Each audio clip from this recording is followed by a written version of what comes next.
Hare Krishna, dear devotees. Thank you all for joining. We are going to get started on this second of two Japa workshop series. And this also the build up or the theoretical framework that we're going to use for the Albany Japa retreat that's going to happen tomorrow. So thank you for joining on time. Nama Om Vishnu Padaya Krishna Prashthaya Bhutale Srimate Bhaktivedanta Swami Namine Namaste Saraswati Deve Gaurvani Pacharine Nirvishesha Shunyavadi Paschyati Deshatarine Jai Shri Krishna Chaitanya Prabhu Nityananda Shri Advaita Gadadhar Shivasadi Gaur Bhaktavinda Hare Krishna Krishna Krishna Hare Hare Hare Rama Rama Rama Hare.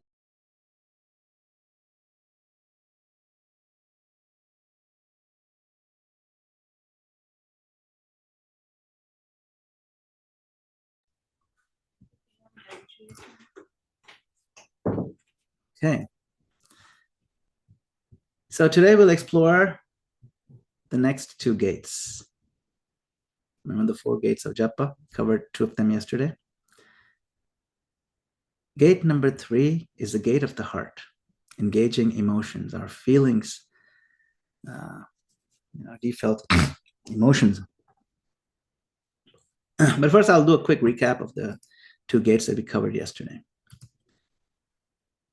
The fundamentals gate consisted of posture. You want to sit properly, sit up straight. You want to pronounce the names clearly. And you want to have a special place allocated for japa, some sacred space in a little corner in your house, maybe your altar room. And try to wake up early, try to take advantage of the morning hours, the early morning hours. Then we talked about the mind and how we want to really focus on the sound, not engage the mind in other activities. We use the intellect to understand that Krishna is here, he's personally present. And we put aside any other extra mental work that we try to sometimes do. We want to hear the sound. The mantra itself is the prayer. So just focus on the sound. And we also talked about anchoring on the first Hare as a means to bring our mind back again and again.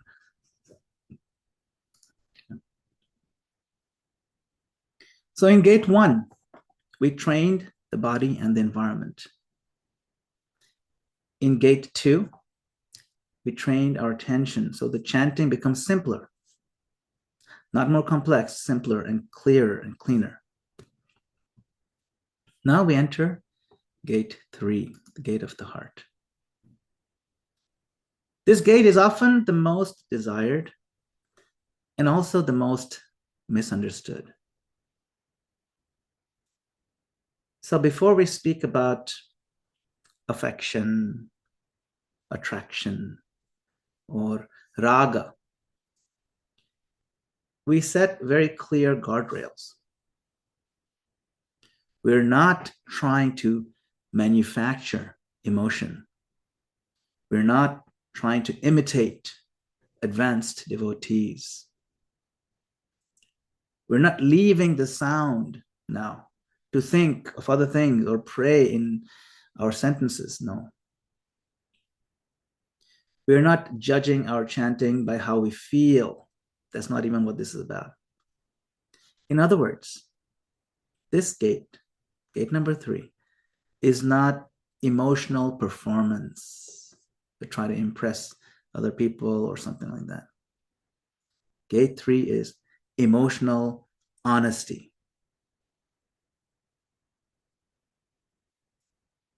So we'll be talking about this concept of raga. Let's start with what raga is not. Raga does not mean an emotional display. It doesn't mean the ability to cry on demand. It doesn't mean visualizing heart-moving pastimes during our japa. It doesn't mean abandoning the focus on the sound for kind of inner dialogue. At our stage, just trying to chant and hear. Any attempt to jump into ragatmika bhakti becomes imagination. It's not what we want to do. Then what is raga at our level? At our level, raga simply means this. When we chant, we allow our real inner life to face Krishna honestly. Not the devotee we wish we were, not the devotee we try to present publicly, but the actual one holding the beads right now. This honesty is already devotional service. It's a devotional honesty.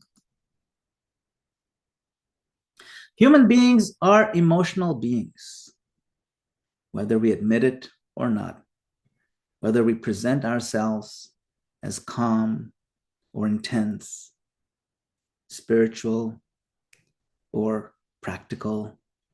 We are driven by what we feel. And that's why this gate is so important.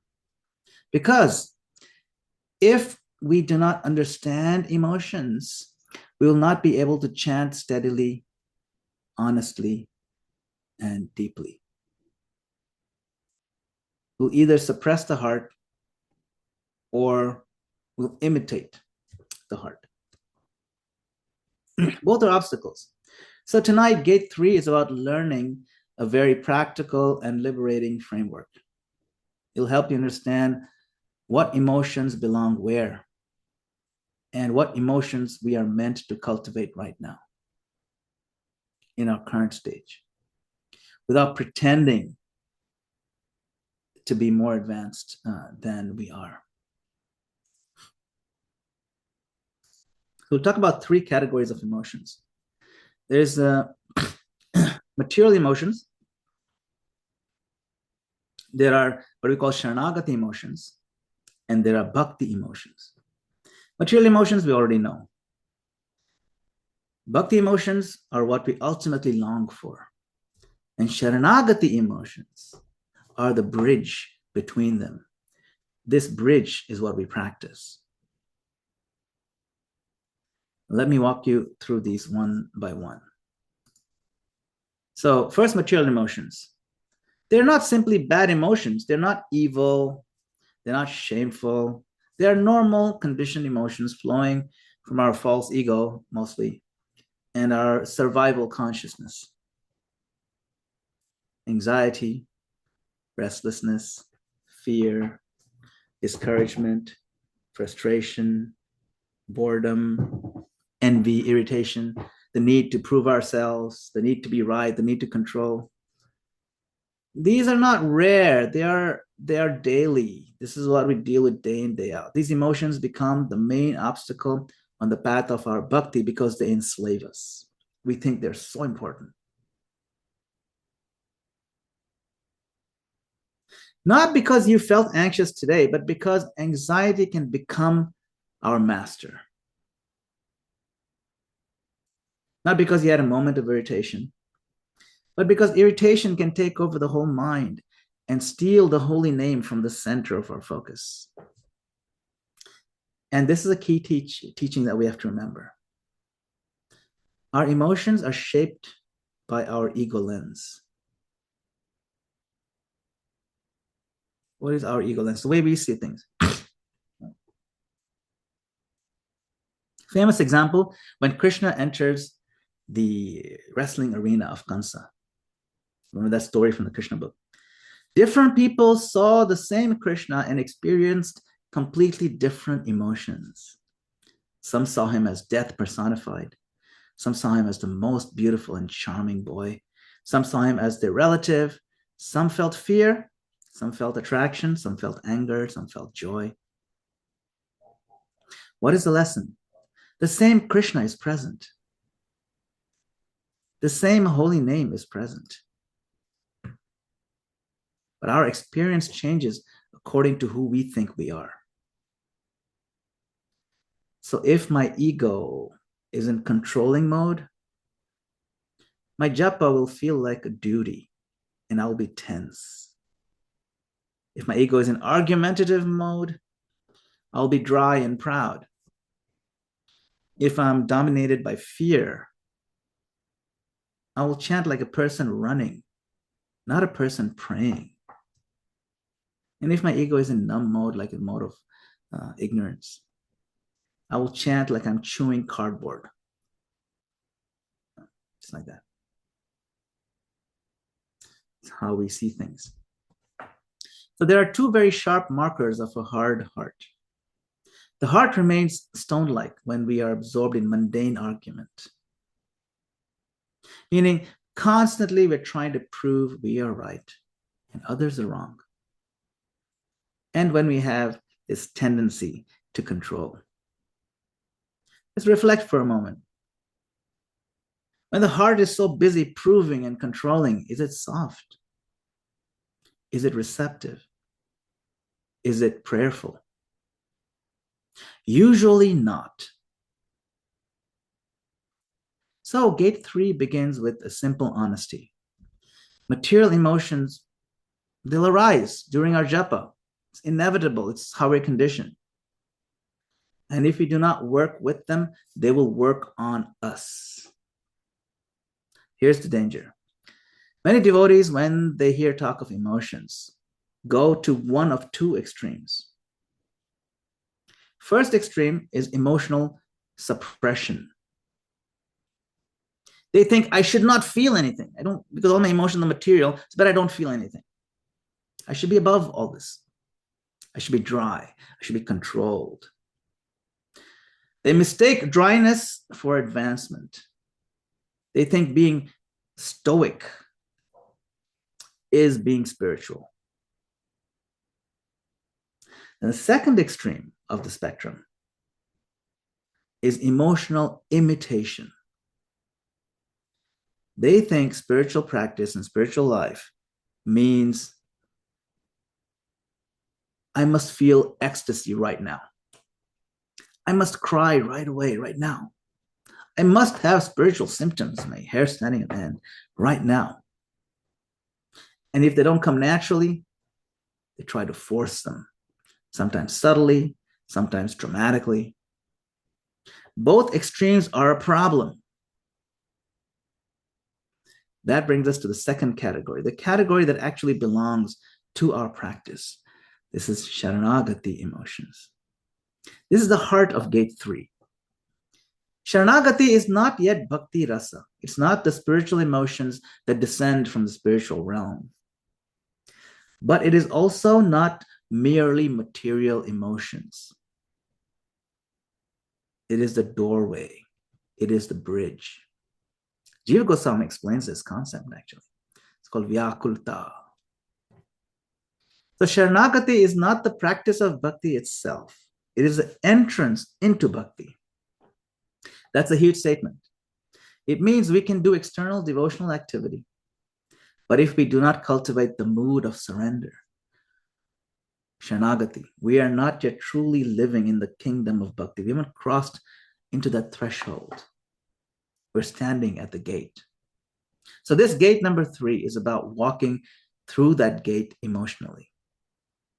Because here's the difference. Bhakti emotions cannot be rehearsed. It's not a stage performance. But Sharanagati emotions can be practiced. It's not a stage performance either, but they can be practiced. Now, the bhakti emotions, the pure spiritual emotions, they're a gift. They descend into our heart. They cannot be manufactured in front of a mirror. They're not squeezed out of our heart. But Sharanagati emotions are something we can cultivate sincerely, steadily, naturally, honestly. So what are these Sharanagati emotions? At the simplest level, Sharanagati emotions are feelings of dependence. You feel dependent on Krishna. You recognize who he is and who we are. Feelings of dependence, feelings of humility, sense of trust, willingness. I'm willing to be your devotee, Krishna. I really want to. A longing, an honest longing, I really want this. I really want to see you, Lord. An honest longing directed toward Krishna.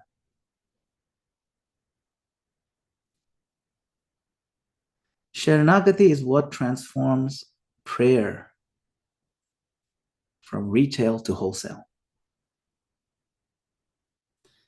Krishna requires complete surrender, not a deal, not a negotiation, not give a little, keep a little. Krishna wants our whole heart. So how can we bring this into japa in a practical way? Is it possible?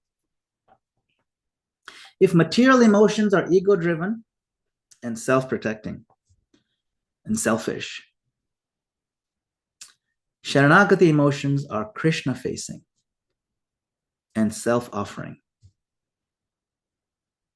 Material emotions say, I must manage my world. Sharanagati says, my Lord, you are my protector.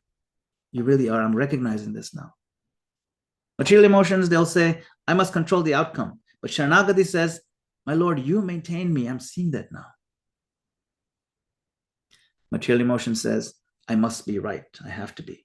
Sharanagati says, my Lord, please allow me to be humble and truthful. Material emotion says, I'm too busy, I'm too tired, I'm too distracted. Sharanagati says, my Lord, let me accept what is favorable and reject what is unfavorable. Material emotion says, nothing is happening. I'm feeling bored, this whole chanting. Sharanagati says, I want this, my Lord. Sincerely, I want it. Please awaken the goal in my heart. And that last line is essential. Please awaken that goal in my heart. Many of us have heard the goal is Krishna Prema, love for Krishna. We accept it philosophically. But hearing it philosophically in classes is one thing. Awakening it is a whole another thing. When the goal awakens, chanting changes. It becomes personal. It becomes urgent. It becomes emotionally real. There's a Sanskrit word for that bridge of emotion. It's called vyakulta. Vyakulta. Vyakulta means an existential spiritual restlessness, a surrendered anxiety, a holy urgency. Not depression, not panic, but a sincere inner cry. Why is it not coming? We ask. We pray to the Lord, my Lord, I want you. The Lord asks, really? Say, yes, please help me. Please help me want you. This is a Sharanagati emotion. It's that begging. This is the emotion that is not fake. It's not performance. It comes after having experienced things in the world and having seen the reality that real happiness can only come from Krishna's holy name, and really then begging him for it. It's not an imitation of ecstasy. It is an honest longing and a sense of dependence. Emotions of Sharanagati are like rocket fuel. We are trying to overcome this gravitational pull of the material world and material selfishness. This gravitational pull is not physical. It's emotional. It is an attachment. It is deep in our ego. It is the weight of our habits. Our habits are reflexes based on what we value, and we value the wrong things. The Sharanagati emotions are the fuel for spiritual growth because emotion is energy. When the heart becomes emotionally aligned with surrender, you get the power to rise above the emotional gravity of material life. So in gate 3, we don't just discuss these limbs of Sharanagati. We begin to chant with them after having created a climate in the heart. What are the 6 limbs? I will accept everything that's favorable for Krishna. I'll give up and reject everything unfavorable for Krishna. I will trust that Krishna protects me. I'll depend on him as my maintainer. I'll cultivate humility. And I'll offer myself completely to the Lord. Those are 6 limbs of Sharanagati. Then we come to the third category, bhakti emotions. These are the real spiritual emotions we read about and long for. Tears, soft heart, spontaneous absorption, chanting that pulls you so deeply that you do not care for external opinions or outside what people think. We don't care anymore, not at all, not one bit. At this perfectional stage, you may not even be able to pronounce the name properly. You will cry. You'll be moved just by one name. We cannot practice or rehearse these bhakti emotions. What can we practice? We can practice softening. We can practice surrender. We can practice sincerity. But we cannot practice these bhakti ecstasies. These bhakti emotions, they descend from above. They're gifts from the spiritual realm. So in gate 3, we keep very healthy boundaries. We don't chase symptoms. We don't force tears. We don't compare ourselves. We don't create a culture of performance. Instead, we take the process seriously. We don't create it artificially. We want to soften the heart. We chant with our honest Sharanagati emotions. My Lord, please accept me. Please give me guidance. I beg you. That begging feeling. So now let's connect this gate 3 to the larger framework of this series. So during Japa, we chant the sound. We talked about that yesterday. Not thoughts, not prayers in sentences, not commentary. But that doesn't mean that chanting is emotionally sterile. We're going to explore this in a practical way. The sound is the content of the japa. And the mood in the heart is the climate. Look at this little girl. She is chanting with great deal of affection. She's calling out to the Lord, my Lord, please accept me. You can see it in her face. But her focus is on chanting Hare Krishna. The heart's mood is a climate. The sound is a content. You don't focus on the climate, really. You breathe it in. You don't think surrender. No, you chant inside an atmosphere of surrender, inside the mood of surrender. So the holy name is very powerful. It's like the capsule. The letters of the holy name are a capsule. The physical sound vibration, that's a capsule. The feeling that we offer to the Lord when we chant is the medicine. It's very important. So we protect the sound because the capsule is important to deliver the medicine. We have to deliver the capsule properly. And we allow a simple emotional climate to be in it.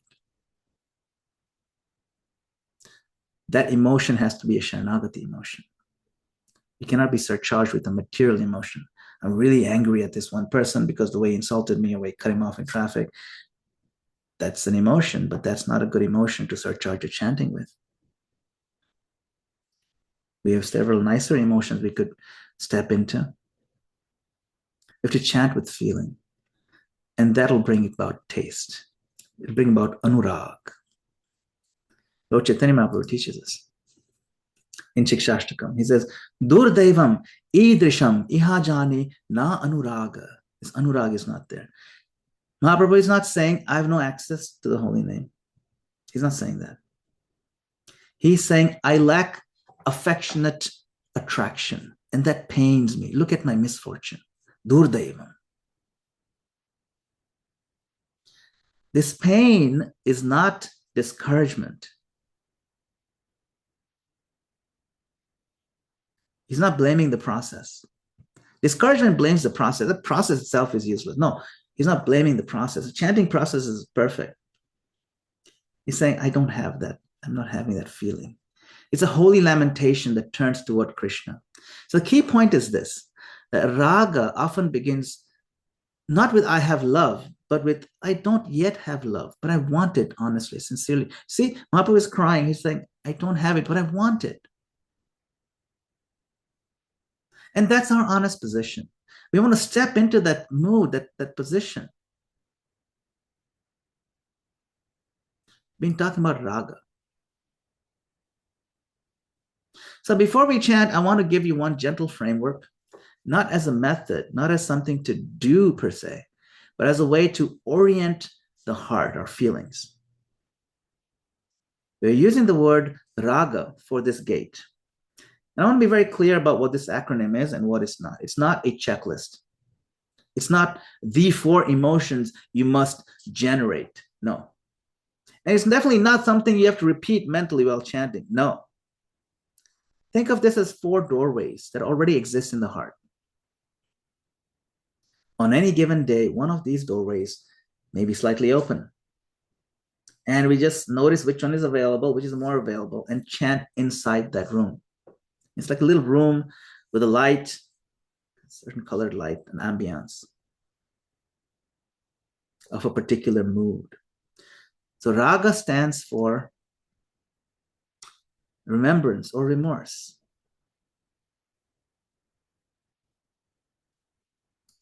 Then there's affection. There's gratitude. And there's appreciation.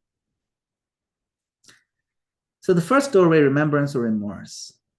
This is not guilt. Guilt is self-centered. This is humility. It's a soft awareness of how the heart easily drifts. Not with drama, not with self-hatred. Just the honest recognition. My Lord, I forget you so easily. And I don't want to forget you. When you present this with humility, even faintly, even a little trace, our chanting becomes grounded. The heart stops posturing. The sound becomes sincere. The second doorway, affection. Affection doesn't mean intense emotion. It can be very quiet. It simply means remembering that the holy name belongs to Krishna, the person who reciprocates. He's a person. He reciprocates with us. Krishna is not an energy that doesn't have a face. He's not just an energetic principle or something vague. He's a person. He's someone who responds to even the smallest turning of the heart. He has feelings too. He smiles. He becomes happy when we turn. But sometimes affection is no more than just a gentle warmth. That's enough. Just warm feeling toward Krishna. We don't force more. And the more we hear beautiful kathas of the Lord, these affections come naturally to us. The third doorway is gratitude. I consider this the most, it's like the safest and most accessible Sharanagati emotions. It immediately softens the heart. You don't need much to be grateful for. You don't need to be an expert in all the different pastimes of the Lord to be grateful for the Lord. Gratitude removes a sense of entitlement. It reminds us that chanting itself is a gift. Not everyone has access to the holy name. We can be grateful for that gift. Not everyone has a chance to sit peacefully and chant. When gratitude is present, the holy name feels precious rather than routine. We want to come out of the routine mindset. And the fourth doorway is appreciation. Appreciation is slightly different from gratitude. Gratitude thanks the Lord. Appreciation notices beauty, notices the genius of Krishna, the mercy of the Lord, the kindness of being allowed to chant at all. There's so many things that we can appreciate. It's the heart saying that this is sacred, this matters. Now, an important reminder, we don't rotate through these during chanting. That's not the point. We don't even think about them, really speaking. We don't even name them internally. Then what do we do with them? We simply notice before we start chanting. Take a moment. We notice which one is naturally available. Okay, before we pick up the beads, I'd say pick up the beads before you dive into chanting. Hold the beads and then find the door. Feel the feeling. Let it dominate your heart. And then let the sound happen inside that climate. The sound remains the center. The heart provides the atmosphere. And if none of these feel present, that's fine too. Even the absence of feeling can become a prayer. And Lord, I'm not having any feelings today. There's no feelings. That's itself a prayer. That's Mahaprabhu's prayer. So the ache of not feeling becomes an offering. Raga is not about emotional achievement, it's about emotional truth. And when the heart leaps even slightly, the holy name does the rest. There's a very beautiful purport. I love reading this one. It says 1:826 Prayers of Queen Kunti. He explains the importance of chanting with feeling and how that is the key differentiator that gives us the full purifying benefit of the chanting process. It is said in the Shastras that by once uttering the holy name of the Lord, the sinner gets rid of a quantity of sins that he's unable to commit. Such is the power of uttering the holy name of the Lord. There is not the least exaggeration in this statement. Actually, the Lord's holy name has such powerful potency. But there is a quality to such utterances also. It depends on the quality of feeling. See, this Prabhupada says this. Helpless man can feelingly utter the holy name of the Lord. So notice the point Prabhupada makes. The point is a quality of feeling when we chant. We need to cultivate a genuine, honest sense of helplessness in front of the Lord. That is the point of these exercises. This is not something I am making up. This is taught by Srila Prabhupada himself. It is taught by Mahaprabhu and all our acharyas in their bhajans and their writings.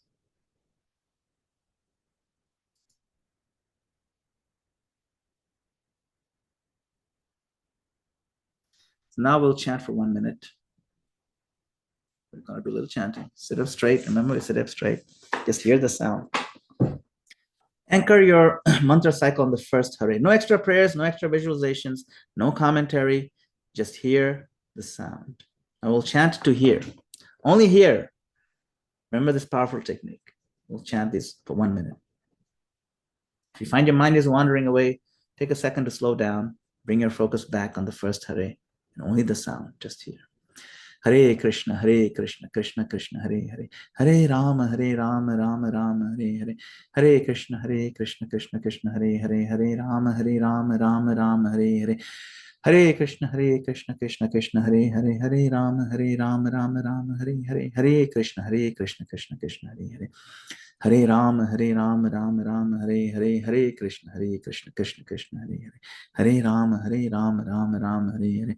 Hare Krishna, Krishna Krishna, Hare Hare. Hare Rama, Rama Rama, Hare Hare. Hare Krishna, Krishna Krishna, Hare Hare. Hare Rama, Rama Rama, Hare Hare. Hare Krishna, Krishna Krishna, Hare Hare. Hare Rama, Rama Rama, Hare Hare. Hare Krishna, Krishna Krishna, Hare Hare. Hare Rama, Rama Rama, Hare.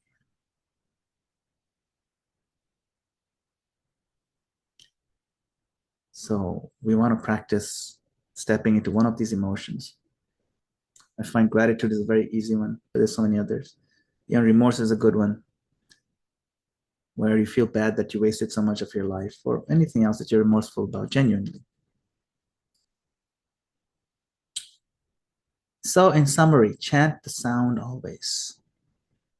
Let the heart set the climate, not the content. Practice Sharnagati, not this kind of performative ecstasy. Raga begins with truth, not performance. Even the ache of not having the taste yet, when offered sincerely, is an emotion that is beautiful to offer.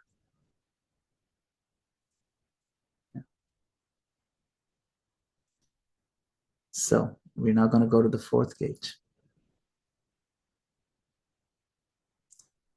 Session 4, fourth gate is mercy. Mercy gate is the one where it says, now we wait. Very simple. So dear devotees, up to this point, we've done everything that is legitimately within our power. We learned how to arrive. We learn how to sit properly, protect the space. We learn how to chant clearly and distinctly. We learn how to bring the mind back to the sound again and again without violence. We learned how to allow the heart to lean, to soften, to offer itself honestly through Sharanagati. We have shown sincerity with our bodies. We've shown sincerity with our attention. We've shown sincerity with our emotions. At this point, there's nothing left to improve through technique.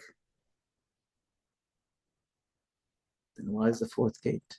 We arrive at the fourth gate, but this gate is not dramatic. It's not impressive in that sense. It's not something you can show others. It is also, without question, the hardest gate to pass. Because gate 4 asks us to do something that goes directly against the instincts of the conditioned soul.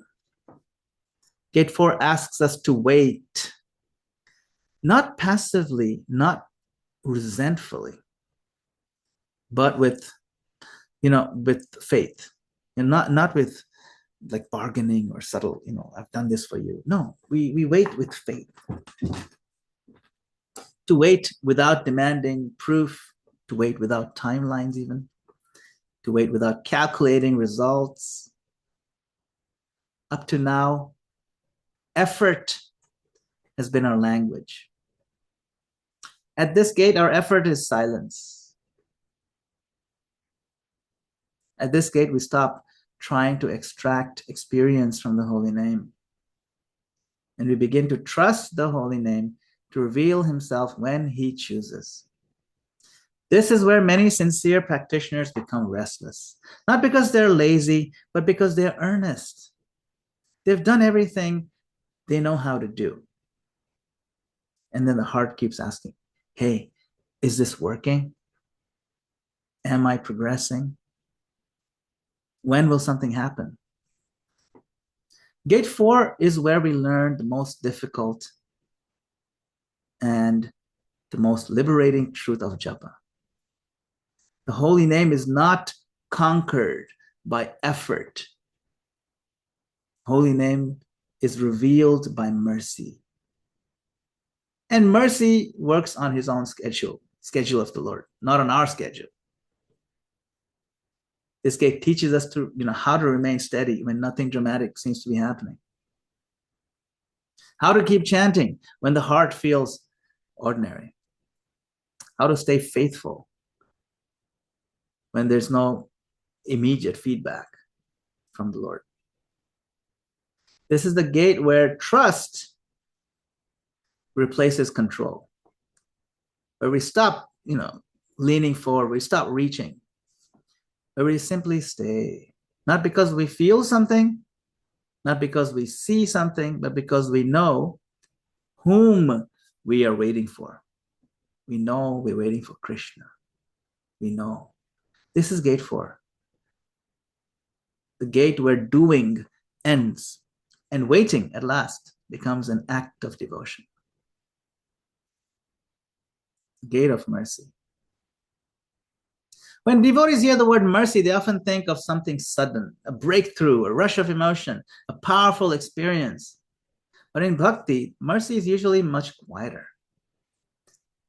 Mercy means that Krishna reveals himself when he chooses, not when we demand. Sometimes we get a sense of entitlement. I've done so much. I've earned the right to demand. No, we cannot demand.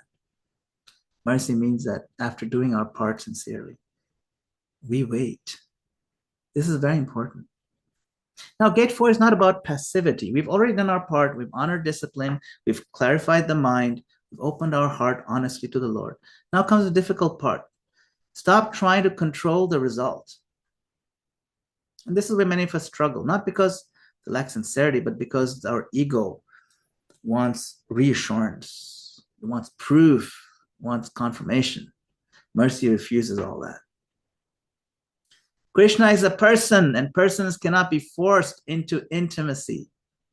No amount of technique or emotion or effort can compel love. cannot compel his love. Prabhupada explains again and again that bhakti is not mechanical. You cannot demand taste, you cannot demand feeling, you cannot demand realization. If you try, the heart tightens up. It works against us when we become demanding. And a tight heart cannot receive mercy. Gate 4 is the gate where effort ends and trust begins. Trust, the holy name, knows what he's doing. Trust that Krishna is responding, even if you cannot yet perceive it right now. And how is it? We don't know how he's responding. It doesn't matter. So to understand this gate a little better, we turn to Queen Kunti, these prayers of Queen Kunti. Her prayers are not demanding. She does not say, give me realization. She doesn't say, give me ecstasy. She says, my Lord, you're approached by those who are materially exhausted. Vam akinchana gocharam. By those who have tried everything else. By those who no longer stand in this hubris and confidence. This is important. Helpless is not weakness. I mean, being helpless is not weakness. It's helplessness. Our sense of helplessness is honesty. When we chant with the mood that, look, I've done what I can, and now I depend on you, my Lord. I fully depend on you. The heart becomes open. This is the doorway of mercy. Remember how we have the external posture of sitting up straight? There's also an inner posture of waiting. Waiting in bhakti is not boredom. It is attentiveness without expectation. Like sitting with someone you love without an agenda. You're not watching the clock, not checking results. You're simply present. In Japa, this means that we stop measuring. We stop asking, was that good? We stop asking, did something happen? Did my heart stir? We have given everything we can. We chant because we belong here. We chant because this is where we have placed our life. This is a very mature stage of practice where we wait peacefully and trust that the Lord will come. And by the time we arrive at this fourth gate, something profound has already taken place. What has happened? We've honestly showed up.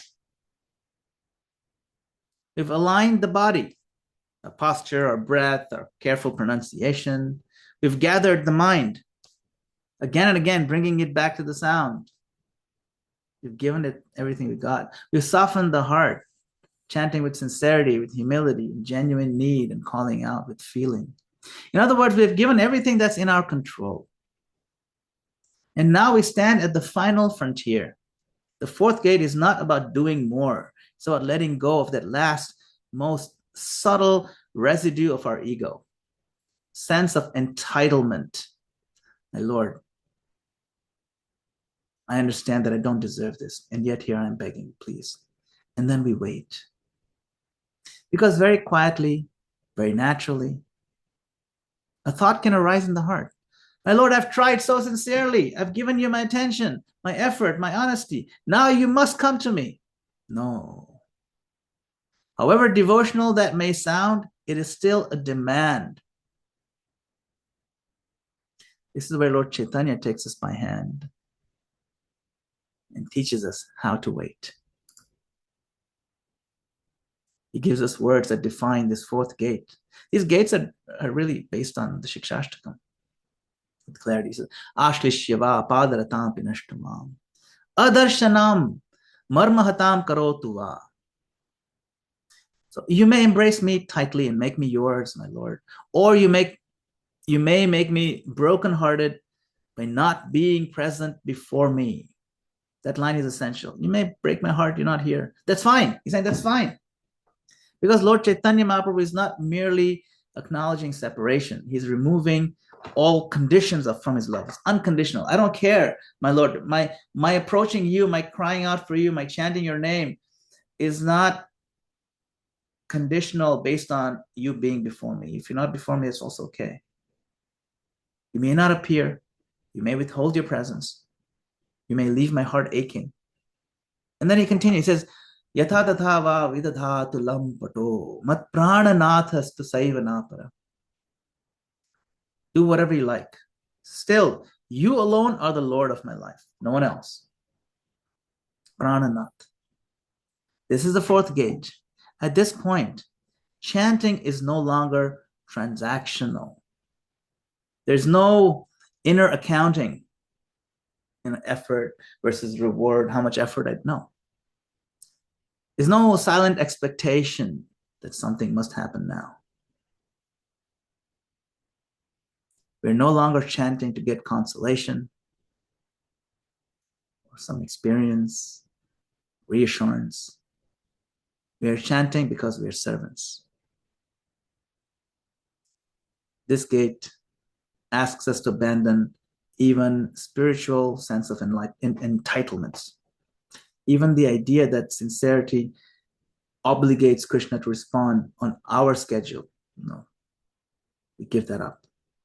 So we wait, not resentfully, but faithfully. I'll stay right here. I'll keep chanting.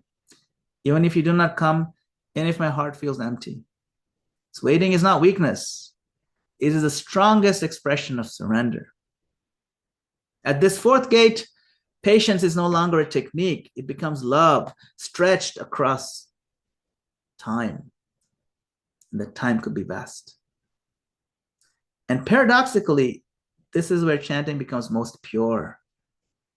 Because the holy name is not something that we're approaching anymore as something we deserve, but as someone, a person who we serve. We stand here, not even knocking really, not demanding, not counting, just present, just available, waiting. For I am your servant, my Lord. So before we begin our next 1 minute japa, let's briefly re-anchor ourselves in the journey that brought us here. Of course, sit up straight and all that. Chant clearly. Remember the second gate. This is where we commit to the sound alone. No thoughts, no commentary, no inner conversations, just the audible vibration. Then the third gate, we talked about raga. We create an inner ambience. It's not artificial creation. It is entering a room. These rooms are already there. These feelings are already there in the heart. We just have to, surround ourselves with that feeling. Inner ambience, an honest emotional mood. We allow the heart to participate in feeling. Not manufacturing feelings, no. We are not also chanting mechanically. We're chanting as people who have a need, a burning need for the holy name, with humility and sincerity. So you can pick and choose whichever. Look at yourself, look in your heart, and see which one you really feel honest right now. Of course, you may feel any one of these anytime. Take one, savor it. Let's try gratitude. My Lord, I'm so thankful for this opportunity to chant your name. I'm thankful that you gave me this human form of life. Thankful that you gave me Krishna consciousness. You gave me devotees in my life who taught me all these things. I'm thankful. I don't know where I'd be without all this. It's just amazing. I know I don't even deserve any of this, but still, you're so kind. Let me feel the gratitude in my heart. Right? So we embrace that gratitude. Sit up straight while still holding the gratitude. Take a moment to savor it. Thank the Lord. Then we chant. Hare Krishna, Krishna Krishna, Hare Hare, Hare Rama, Rama Rama, Hare Hare, Hare Krishna, Krishna Krishna, Hare Hare, Hare Rama, Rama, Hare Hare. Focus on the first Hare and keep focusing on the sound only, please. Okay, don't worry about other things.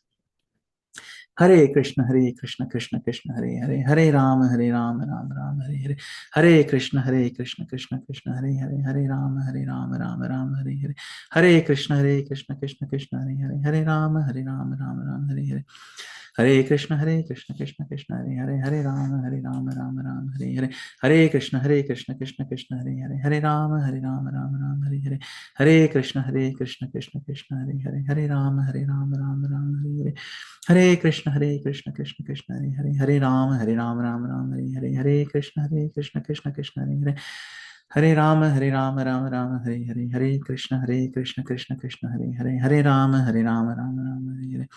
Hare Krishna, Krishna Krishna, Hare Hare, Hare Rama, Rama Rama, Hare Hare, Hare Krishna, Krishna Krishna, Hare Hare, Hare Rama, Rama Rama, Hare Hare, Hare Krishna, Krishna Krishna, Hare Hare, Hare Rama, Rama Rama, Hare Hare, Hare Krishna, Krishna Krishna, Hare Hare, Hare Rama, Rama Rama, Hare Hare, Hare Krishna, Krishna Krishna, Hare Hare, Hare Rama Rama, Hare Hare, Hare Krishna, Krishna Krishna, Hare Hare, Hare Rama Rama, Hare Hare, Hare Krishna, Krishna Krishna, Hare Hare, Hare Rama Rama, Hare Hare, Hare Krishna, Krishna Krishna, Hare Hare, Hare Rama, Rama Rama, Hare.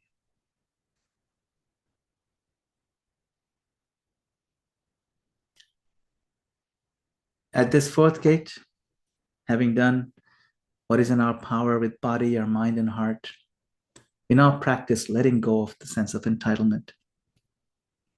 We're not demanding an experience. We're not chanting to measure our progress.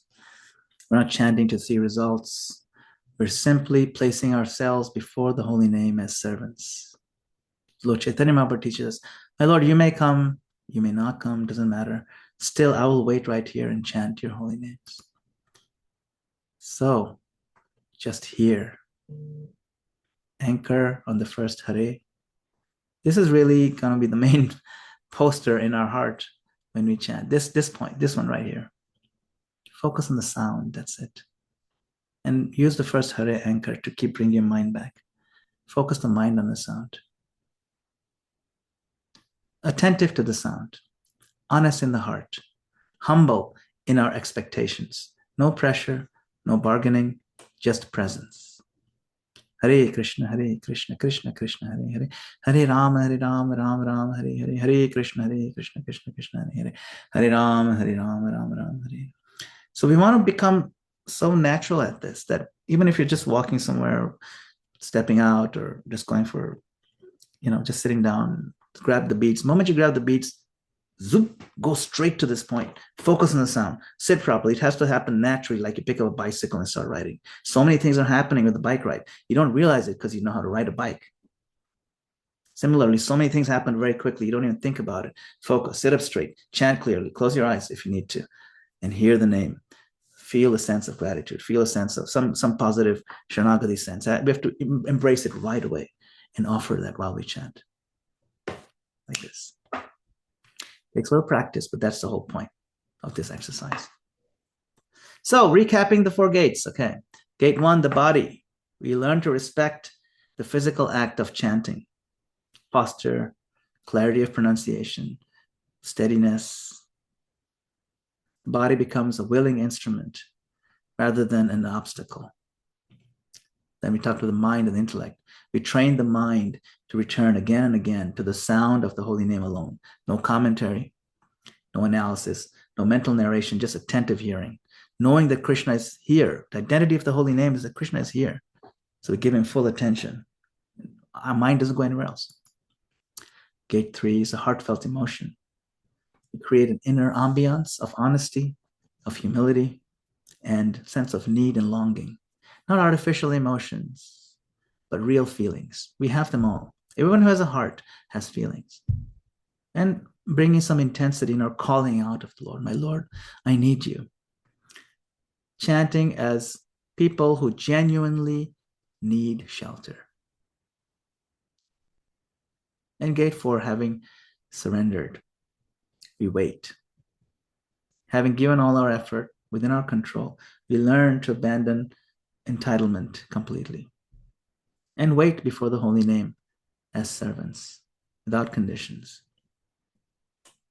without demands, without timelines. What we have walked through together over these sessions is not a technique. It is a journey of identity. At the first gate, we learn to sit properly. Second gate, we learn to listen properly. The third gate, we learn to cry properly. The fourth gate, we learn to wait properly. Each gate strips something away. The body releases restlessness. The mind releases distraction. The heart releases dishonesty. And finally, the ego releases entitlement. By the time we arrive at the fourth gate, there's nothing dramatic left to do. No clever adjustments, no higher methods. There's only a person sitting before the holy name who's also a person, saying, "My Lord, I am here. I have come. I will remain." This is where chanting becomes real. Because love that just depends on some responses and some it's still a negotiation. It's not love. But that love that waits without conditions, that is bhakti. So the holy name is no longer something we just chant superficially. It becomes someone we stand before him quietly, faithfully, patiently. This is not the end of chanting. This is the beginning of our relationship. So before we close, I want to express my deep gratitude to all of you, each and every one of you, for your sincerity, for your participation, for your openness, for showing up honestly in these sessions. And I look forward to seeing many of you at our upcoming sessions, especially in-person ones. We're having the Albany retreat tomorrow in person. So this weekend we'll be there. Those who can make it, be nice. There's something powerful about carrying this same mood into a shared sacred space, physical space where we have silence, we have sound, we have presence. Everything deepens further. So until then, please continue gently practicing these gates in your daily life.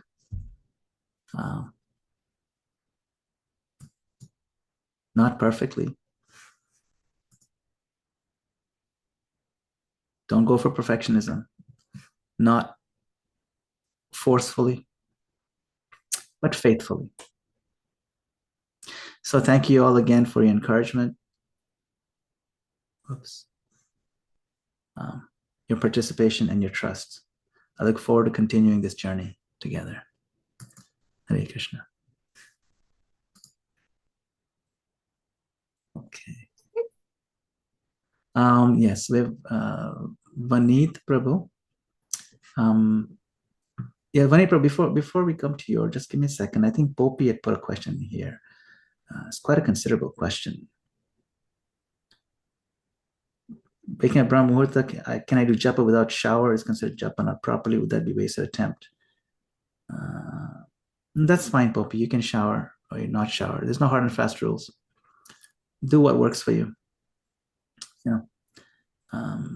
Generally, you want to keep your hand clean. The hand, wash your hands that you hold the beads. Wash your face, wash your mouth. Don't have to take a full shower. Then you said, what is the middle ground in dependence on Krishna? Where does our own work and effort fit in? I've heard some say Krishna helps those who help themselves. I struggle staying consistent and motivated doing japa, bhakti path. I feel like Dhamma Rajagun dictates my tiny bit of desires. What does dependent on Krishna look like? Yes, it's a good question, because fighting the modes is the struggle for all of us. Dhamma Gun Rajagun, of course. It's not a trivial question. This is a question for all of us. So we have to strive during the day and at night, whatever we do in our life, to add more goodness. Learn about the three modes. Krishna spent so many verses in the Gita talking about the three modes for a reason. That framework makes us devotees, help us become devotees very quickly. And how we speak to people intentionally. Analyze your day. Why am I still? What did I eat? What did I watch? What did I hear? What stories does my mind go to? What kind of conversations am I having with people? What kind of people do I like to hang out with? Evaluate all that and grade yourself in the three modes.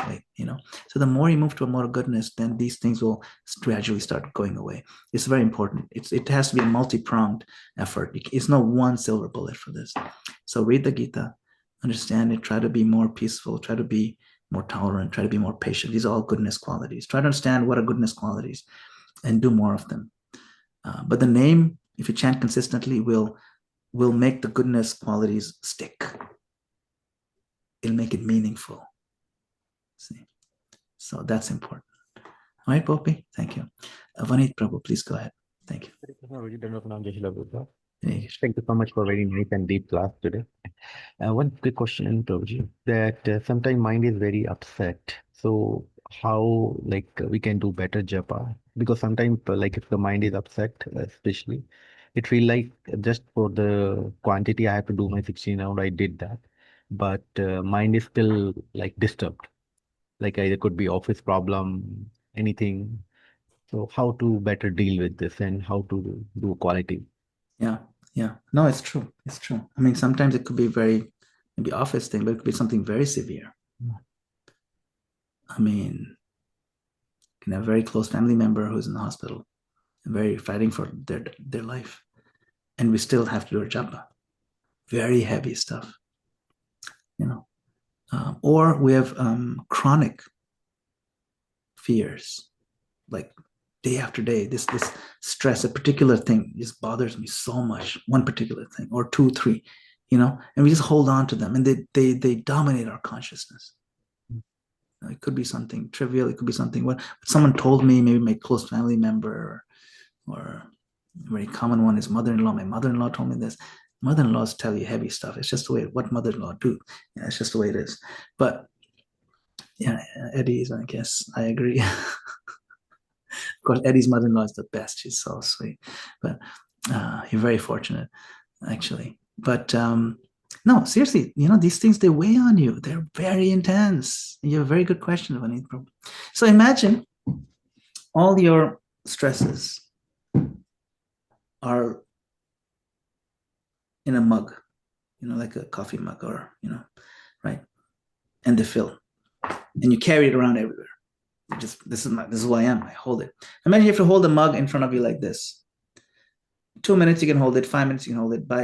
But 45 minutes it really hurts over here. But we're so used to leave, we don't want to put it down because we identify with this heavy problem. And something new comes in today, or from something at work, you add it to that mug, and it becomes even heavier. And the old stuff is still in there. So what do? You look at the mug and you say, okay, mug, you're all my stresses, including the heavy ones, including the one from 2 hours ago, production problem that's probably cost me my job. It doesn't matter. Stressing out is not going to help. I'm going to put you down for 2 hours on the table over there. Just put it down. Okay. The mug. Okay. Then you chant Hare Krishna, Hare Krishna. Don't worry, I'm going to pick you up in 2 hours. Don't worry, you're not going anywhere. I'm going to come back and embrace all my stresses again, my worries again. But for now, I need to put the mug down. What happens when you put the mug down? Because chanting means, I can't hold the mug and also hold my beads.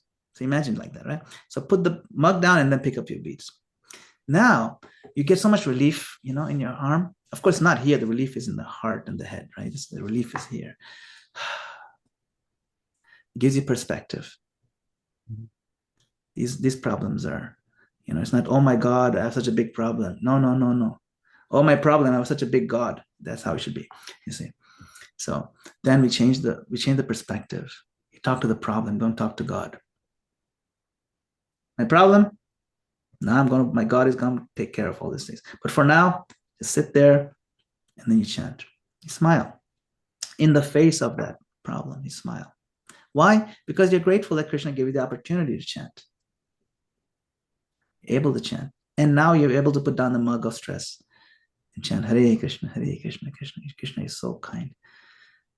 Hare Krishna, Hare Krishna, Krishna Krishna, Hare Hare, Hare Rama, Hare Rama, Rama Rama. Hare Krishna, Hare Krishna, Krishna Krishna. You finish your rounds and you pick up the mug.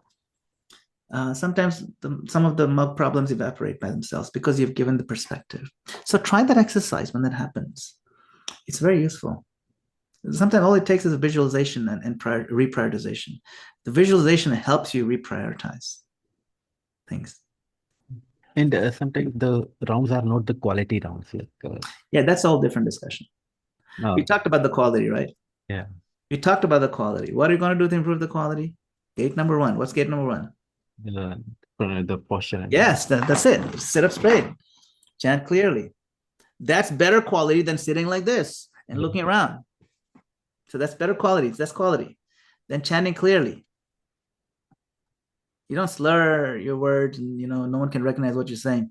You know, Here, kitty, kitty, kitty, kitty, kitty, kitty. Here, kitty, kitty, kitty, like you're calling a cat or something. No, no, no. Hare Krishna, Krishna, Krishna, Hare Hare. Hey, mama, mama, mama. Hey. No, not hey, mama. Hare Ram, Ram, Ram, Hare.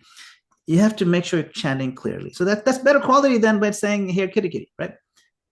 That's an element of quality. Then the other element of quality is bringing your mind back. Hare Krishna, Hare Krishna. Only focus on the holy name, because that all the other stuff is in the mug. Hare Krishna, Hare Krishna. Then you bring the feelings. I have a heart in my body, and the heart has feelings, and I actually genuinely have a desire. That's why we're all here. We all have a desire to be Krishna conscious. Otherwise, we would not be logging into Zoom at this ridiculous hour. You know, we want to be Krishna conscious. So we tell the Lord, my Lord, I really want this. Please help me. It's a begging. And the begging has to have some emotion, feeling. Then you chant Hare Krishna, Hare Krishna. Recognizing the Lord is here. Recognizing the Lord is always eager to help us if we're sincere and honest. And this is an eternal Bitcoin that no one can steal from you. You know, you carry with you in the next life, because that account, you know, it's in the cloud. All right? Hare Krishna. Hare Krishna. All right. Well, thank you all very much for your kind attention and your valuable time. Hopefully, you'll see some of you tomorrow. If not, I hope this was useful for all of you. We'll hope to do some of these in-person retreats, weekend-long retreats. If you'd like to do in your area, wherever you are, and you'd like to maybe help us put it together, we can do it sometime if you're interested. That's how this Albany one came about. Devotees there said, can we do one here? And so we're doing it. And so similarly, if you want, we can see if we can find a place to do it here in this area as well. And this way, the in-person part is actually quite something, because we do many rounds together. Like we'll do one of each gate, and then we'll focus on it, and then we'll do a full round together. And then we'll have breakout sessions to discuss how it went, sharing, stuff like that. So all these things are very powerful. All right. So we'll see you soon. Srila Prabhupada ki jai. Hare Krishna. Hare Bol. Hare Krishna. Hare Krishna, Prabhu. Hare Krishna, Prabhuji. Hare Krishna, Hare Krishna, Prabhuji. All glories to Srila Prabhupada, Gurudev. Hare Krishna.